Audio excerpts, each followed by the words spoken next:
Hi there, welcome to this special video that we're filming just in reaction to the budget. I didn't film an end of month update because I was quite keen to wait until the news had come out today to see what was in store for us in Rachel Reeves' latest announcements.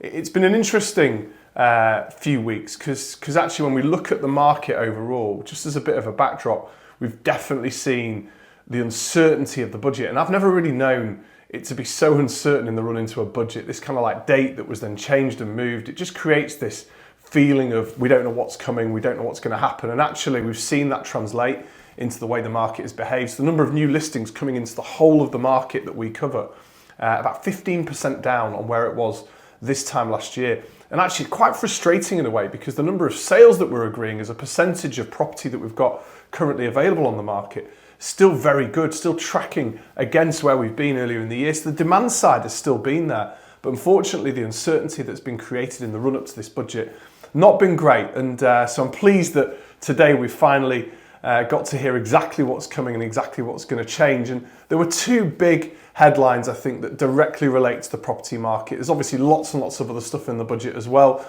not for me to necessarily go and pick through that. But let's just cover off the two main changes that we've seen today. So the first one, probably the big headline grabbing one, is the introduction of this mansion tax. So this is a tax that's going to be introduced on all properties that have a value of over £2 million. They're going to go out and try and value property in some way over the next few years in the run into this tax being introduced in 2028. Apparently properties above £2 million will pay £2,500 in an extra surcharge on council tax, all the way up to properties above £5 million that will pay an additional £7,500.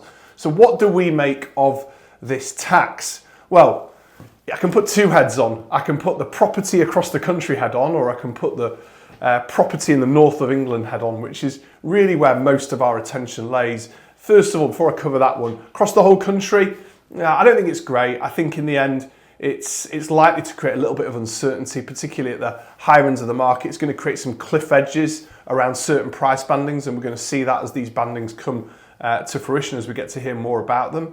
If we think about the north of England, I'm just going to read some stats out to you here just to give you a snapshot. Right? So across Yorkshire and the Humberside, over the course of this year, so far, so from January to November, we've seen just under 66,000 property transactions complete.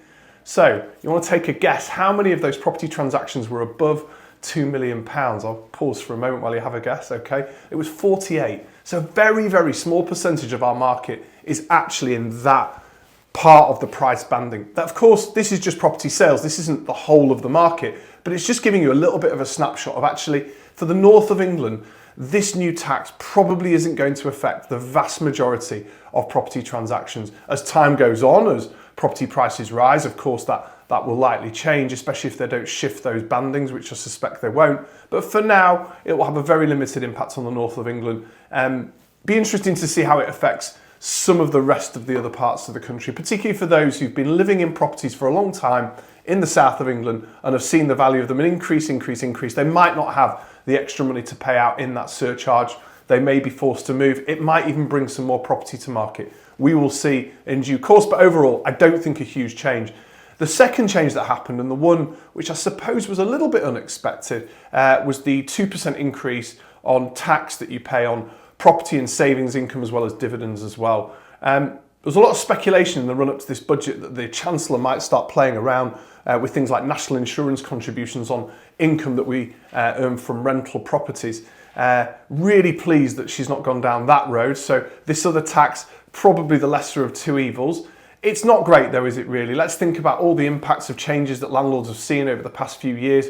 Property taxation changes, increase in compliance, increased borrowing costs. Of course, we're just having renters reform, which is now coming into being. So this is just another little kick for those people who hold property in personal names especially.